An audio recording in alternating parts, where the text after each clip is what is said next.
Good morning. Welcome Wednesday. We're back. It's Dianne Wilkerson here with you this morning. Happy Wednesday. Happy first Wednesday of the final month of the year, and what a month it has been, and what a month it's turning out to be.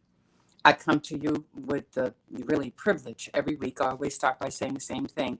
Thank you for the women with the vision who knew 2 years ago, almost 3 years ago in May 2023, that in May of 2020, when they allowed me to initially grace this space, that we would be in such a critical need for a medium that would allow us to bring you information, timely information, all things Black, brown, and COVID, all things black and brown. And boy, have we had some things to share. We do it every week. We'll continue to do it. But I want to thank the women with the vision who came up with the will to do Woke Women Wednesday, wwocradio.com, Facebook Live. I'm here every Wednesday at 11 a.m. And it is a blessing to be here this morning. Many of you know I have been, and I want to share some things with you, about just what has transpired in the United States in the last 24 hours, because it directly impacts us. I have been in Savannah, Georgia, one of the many volunteers from the Transformative Justice Coalition, the Voting Rights Alliance, who converged upon Georgia to help make sure that people of color in particular, got to the polls in this most important runoff election. Now, what you may not know is that in 2020, for this runoff election, I actually was a volunteer as well. I went to Georgia, to Savannah, but I was only there for 2 days for the beginning of early voting, which started in December 14th, but the election wasn't until January 5th, if you recall, before the infamous day of January 6th, the riot and seditious insurrection that occurred in our state capital. But I was only there for 2 days. But aside from that, what I had the opportunity to do on behalf of the National Voting Rights Alliance was to manage the phone bank. And that was just involved targeting Black, Latino, and Asian voters in Southern Georgia, for the most part, who had really not been very participatory in large numbers in politics and voting. And so, as you know, they broke records in 2020, was history making in electing the first Black U.S. Senator to the Senate since Reconstruction from the South. Okay, so that was 2020. So this year, we're at it again. But what I really wanted to share with you is just my notion of what happened and the contrast and how this impacts Boston, how it's even connected to what we do here. Share with you some incredible stories. And of course, this morning we can celebrate that democracy rules, democracy lives. But there's some cautionary signs I think we need to be thinking about, and not just for Georgia, but for Boston as well. So want to talk about that. But I just got back last night. I got back. In fact, I did a live Facebook from Logan Airport. We landed at about 10:25. Literally, the race had been called apparently 5-10 minutes before we landed. And so when we got on our flight leaving Georgia at 6, it literally was 45 minutes before the polls closed, and we had been there since last Tuesday. I say we because I want to talk about these young people. The Transformative Justice Coalition focuses a lot of its attention on building leadership for the future. We have a whole Gen Z millennial training effort, and for the last year been building that effort, and most of the young people that have come through that program have been from the South, from the Midwest, even Texas, from the West, and we were going to have 35 students literally traveling to Georgia. And so, and they were mostly all going to Atlanta. Because I was volunteering to go to Savannah, I said, well, I would like to take 5 with me. And so we recruited from Boston. And Chip Greenwich, most of you know, sent two young students to us, Willington Vuelto and Mozzie Ingram. And Teen Empowerment through Abigail Forster sent a young man tour, Naheem Alam Woods, tour Woods, and then my grandson CJ Mills, who is a long ago member of the Greatest Minds and currently a senior at Johnson C. Smith University in Charlotte. He came down with us. Those four young people, when I tell you that they did us proud, I mean it. They were incredible, and they did everything from setting up for rallies to planting themselves on the Black college campuses, recruiting, informing students, canvassing streets up and down Savannah. India Berry, who traveled with us, was our driver, driving people to the polls. I'll tell you in a minute why that was so important. Nonstop every day, they posted up on Savannah State. I know they had some fun too, and I'm glad, and I hope they did. We did 3 votercades, really getting in the car, driving through the neighborhoods, and to see our people outside, and those kids would jump out of the car and pass out information, flyers, mints, candy, popcorn, but most of all, information about yesterday's election. Why was it even important? Why was it important? Because we've heard so much about the phrase voter suppression. I don't think we talk about enough about what it means, but voter suppression was so alive and well in Georgia. And it has to be said. It has to be said. It must be said because so much has been ballyhooed about the fact that they had such incredible turnout, the lines, the early voting lines. So I want to really talk about that, right? So here's the deal. In 2020, the runoff that occurred was 8 weeks in the making. In other words, the election was general election in November, and then the runoff was in January. This year, election was in November, runoff was in December, less than a month away, just yesterday, December 6th. What that meant was extraordinary. You had to understand on the ground, it meant all of the things that it took 8 weeks or 9 weeks to do in 2020 for the turnout that was achieved had to be done in 3.5 weeks. It took constant pressure in court, having to go to court, to the Supreme Court of the United States, because the Republican, the governor, the Secretary of State refused to have an extended early voting period, even though they had cut the time in half. And so what was December 14th until January 2nd, for early voting, they actually got to vote the day after New Year's in 2020, was the day after Thanksgiving, 2 days, the Saturday after Thanksgiving. Well, actually scheduled for the Monday after Thanksgiving, the 28th, to Friday, December 2nd, right? 5 days. The advocates went to court to be allowed to vote, have early voting on the Saturday after Thanksgiving and the Sunday after Thanksgiving, so that we had at least 7 days of early voting. And actually got a judgment on that Friday after Thanksgiving. And on Saturday after Thanksgiving, if you recall, record broke.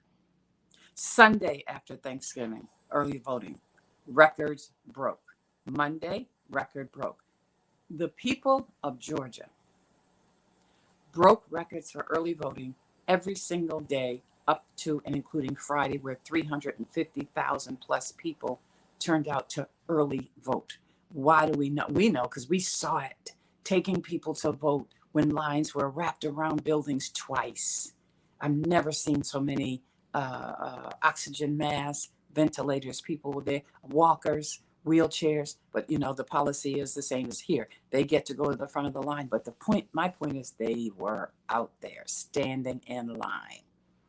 the drives, the massive mobilization transportation effort that had to occur in order to get the seniors to the polls, right? Why was that a big deal? Because in 2020, the seniors were supported mightily, and they were able to utilize the mail-in ballot process. Almost 1 million mail-in ballots were sent in. They had drop boxes, everywhere where people could drop them. So I'm again mention SB 202 because that is the devil's bill, right? So after SB 202 was passed in Georgia, here's what happened. You'd be lucky if you found one drop box in each precinct, some in each county. And what they did was move the drop boxes inside of the buildings, inside municipal buildings that closed at 5, which defies the whole purpose and reason for having a drop box so that you could drop off your ballot, your mail-in ballot 24/7, right? But mostly for people who worked, so you could come and drop. No, drop boxes got moved inside and office buildings that closed at 5 o'clock. And so with just that shortened window, there was a major push to discourage people from putting absentee ballots, mail-in ballots, in the United States post office boxes because there was no trust that they would be delivered in time, which just meant you got to get these people physically. You got to get the seniors physically to the polls. And so we drove them. We were a small part of this effort because it went on across the country, but we drove them. I saw so many, T-shirts. The NAACPers were out volunteering. All of the fraternities, the Deltas, the Qs, the Kappas, the Alphas, the AKAs, the Phi Beta Sigma, Sigma Gamma Rho, the Black Women for Positive Change. I have to give them a shout out. A. Philip Randolph Institute. People were very prideful of the shirts they wore because that meant who they were. We were there at the invitation of the Georgia Coalition for the People's Agenda, statewide organization. In fact, they have an office in Savannah, which is where we worked out of that office. In addition to what was going on underground, I did the same. I had the opportunity to do the same thing this year that I did 2020, and that was manage the National Phone Bank, the National Voting Rights Alliance. Well, who's the Voting Rights Alliance? Rainbow Push, Hip Hop Caucus, Black Voters Matter, SCLC, and I'm sure I'm forgetting something. Of course, the Transformative Justice Coalition is the organization that I serve on the national board, National Voting Rights Organization. And we recruited volunteers from around the country. And so just to give you an example of the volume and the pace, on the Saturday after Thanksgiving, we had 300,000 phone numbers to call left in that short period of time. As of last Thursday evening, this past Thursday, which was the 1st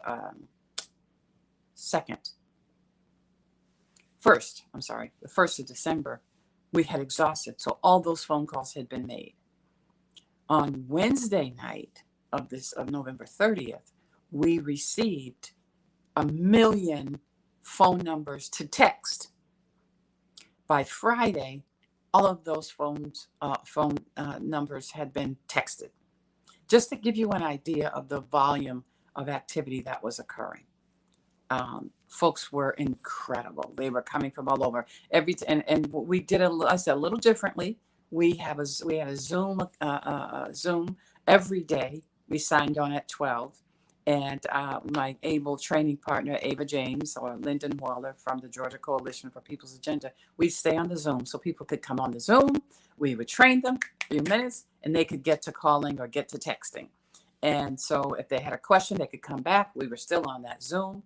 And so I know, let me say shout out to all the Boston peeps that called in to make phone calls and to make texts for us. So I want to thank you. Let you know Boston was ably represented for sure.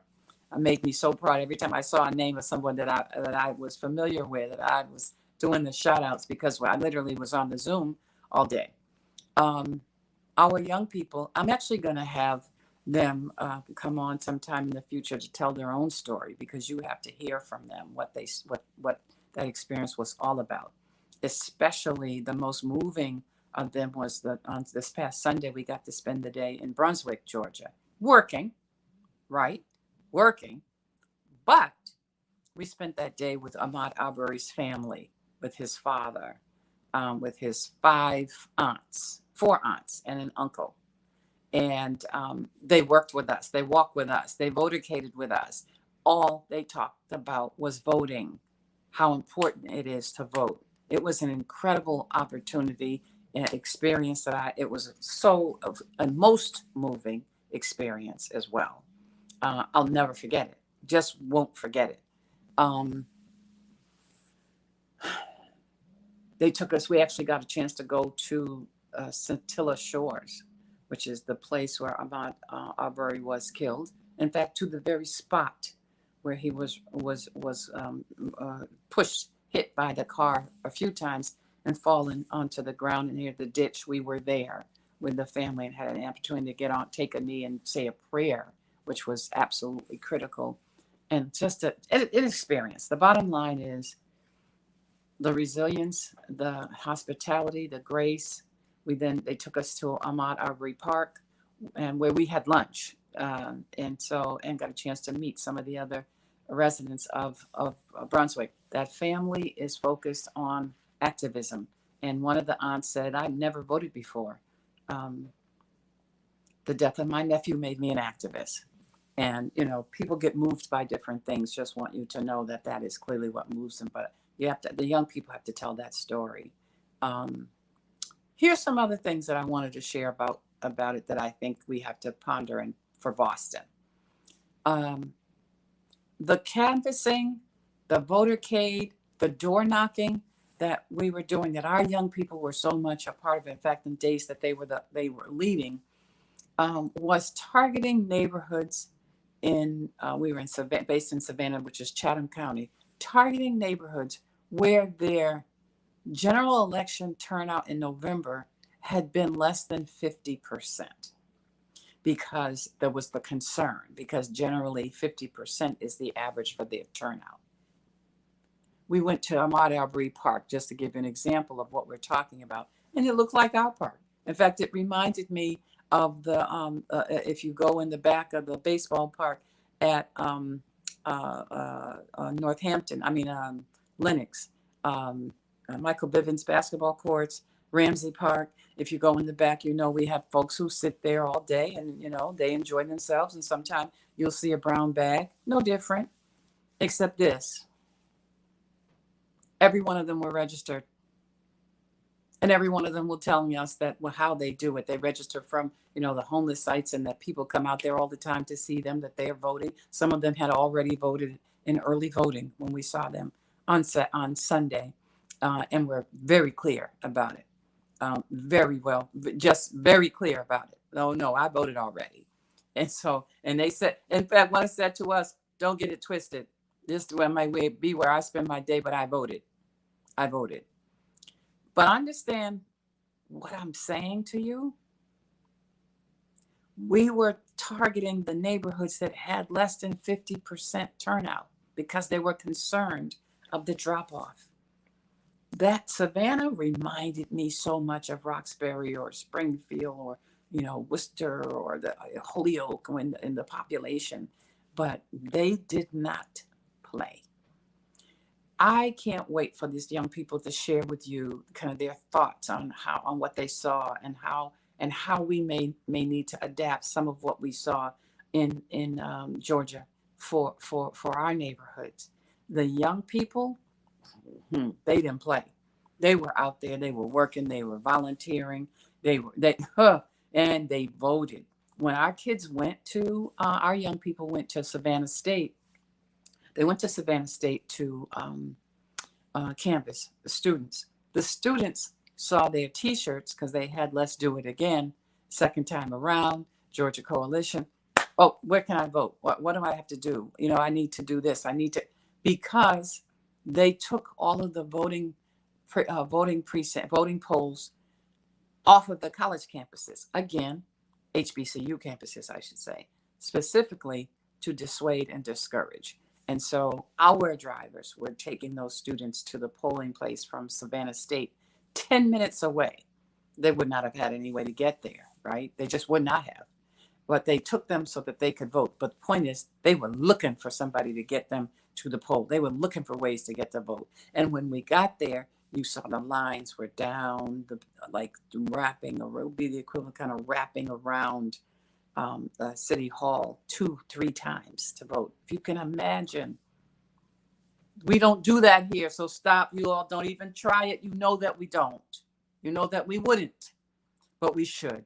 And we have to get in that mindset, that same mindset. Seeing it there makes me know that it is possible, that it is doable. Those folks were not playing. They have an average turnout in their community like Roxbury of 50%. We don't even get to 25% in a contested, heated governor's race. And then the presidential race, comes and we get to 30 and we want to celebrate. It's shameful. It's shameful. It's just shameful. They talk vote. They work vote. You saw it. It rained in Atlanta yesterday. It was beautiful in Savannah, but in Atlanta proper, it was raining. Can you imagine if that had been the situation in Boston? Because, we look for it seems like the littlest excuse. It had rained on election day like that. Well, we already know. We saw it. That's what happened in primary day in September. It rained. And so there was hardly any turnout. I think it might have been 21% when a governor's primary, legislative race, congressional race. It might have been 20. Yesterday in Atlanta, it rained. People came without jackets. People put on those little rain honchos, stood in line. If they hadn't, we wouldn't have been celebrating last night the election of Raphael Warnock. If they hadn't, we wouldn't have been celebrating. Y'all know what I'm talking about. You know I'm telling the truth. That would have been all we needed to stay home. A little sprinkle. But they didn't. They stood in line in the rain. They stood in line in the rain. And you got to understand, in Atlanta, again, SB 202, I keep talking about that number, that the devil's bill, made it unlawful to hand people water. They could not give them water in line. Never mind, a soda, a drink, a sandwich, a cookie, a muffin, a coffee. Couldn't. If you got caught, you get arrested. It's against the law. But in all of that, Black and brown and Asian folk, and I do want to make sure I'm clear, Latino and Asian as well. Why? Because the advertisement and the ads that were done to get out the vote were done in Korean. They did them in Mandarin.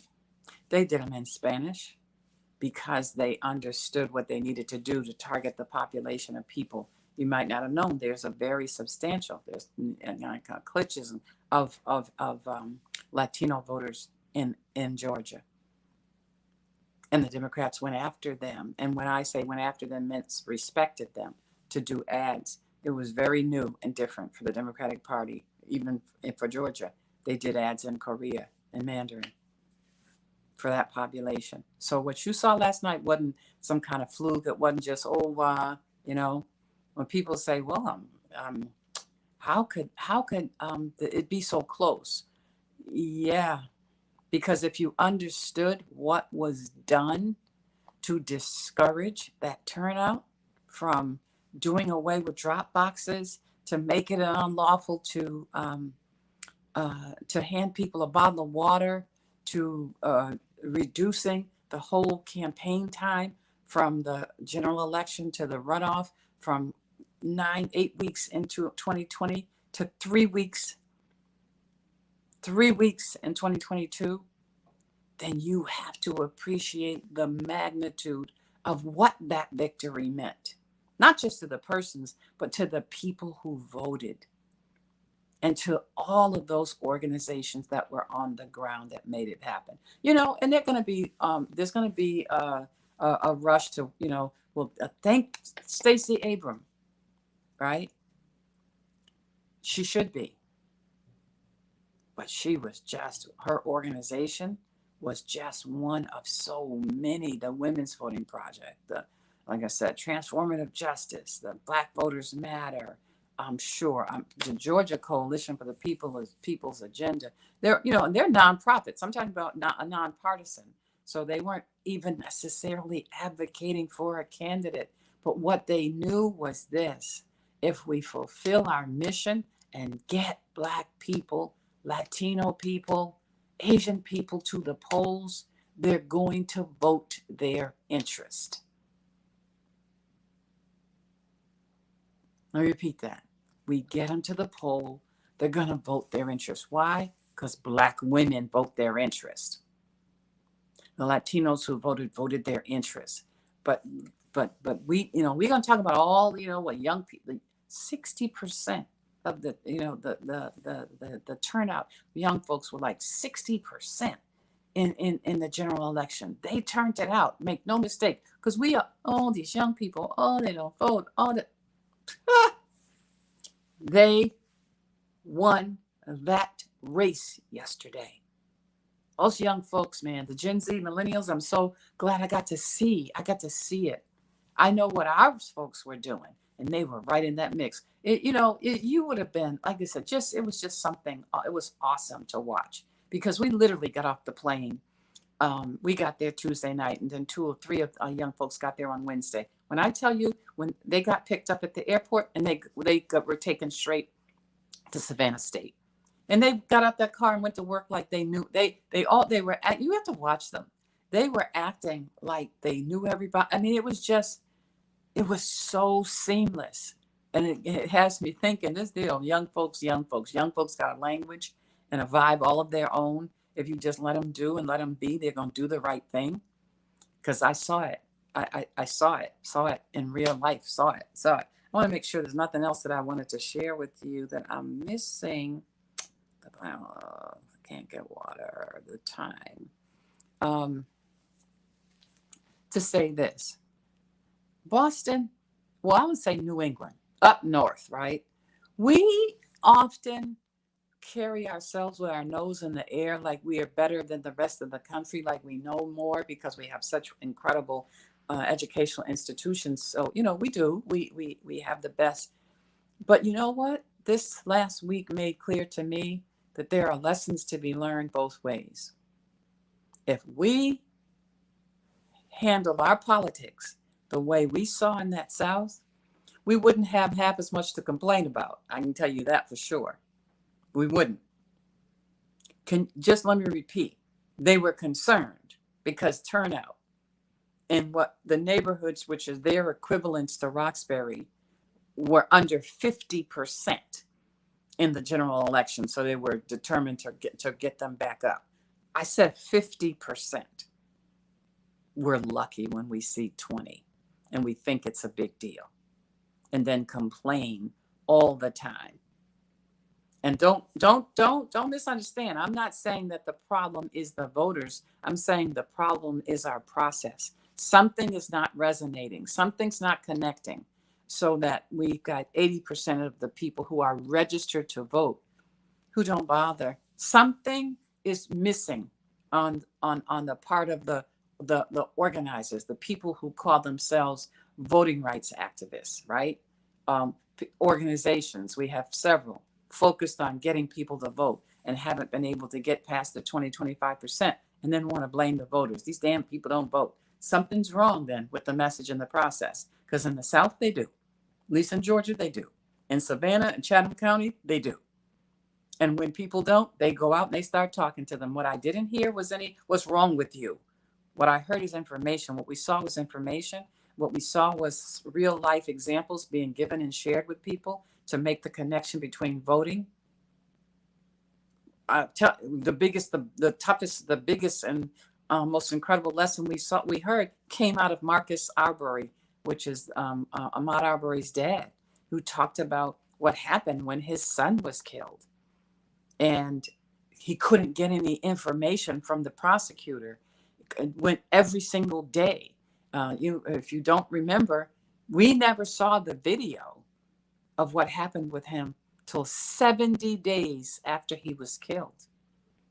And that's because his father was going to the prosecutor's office every single day and saying, I'm not going away. I'm not going away. And when they finally saw the video and realized, and you know, the story is the story, the McMichael's son and father and son and then the neighbor were convicted. They're going to be in prison for the rest of their lives. They executed him on the street, and the neighbor actually was stupid enough to video it. But the point is this: the Arbery family didn't stop there. They then started a whole petition, a petition. This is a family, didn't really know politics from nothing, started a petition, collected signatures to recall the prosecutor. She was an incumbent. She lost. She not only did she lose, but because what was officially revealed on how she hid, how she protected, how she told the McMichaels to go home and take a bath and wash themselves, don't worry, and told the police to stand down and not to arrest them.